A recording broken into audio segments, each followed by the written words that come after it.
Ikaw, Kikay Vlog, huwag mong hahamakin ang mga construction worker. Hindi uunlad ang ating bansa kung wala ang mga construction worker. Pansinin mo ang paligid ng kung taga saang lugar ka, kung taga Cebu ka. Anong nakikita nyo sa lugar nyo? Kung wala ang construction worker, hindi mo matatanaw yung mga naglalakihang building na yan. Ang lakas mo manghamak sa mga construction worker. Ikaw nga taga-kuskus ka lang ng inidoro kung saang bansa ka ngayon. Ha?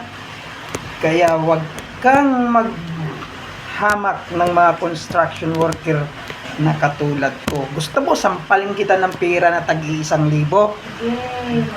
Ang kinikita ko sa construction? Umayos ka, Kikay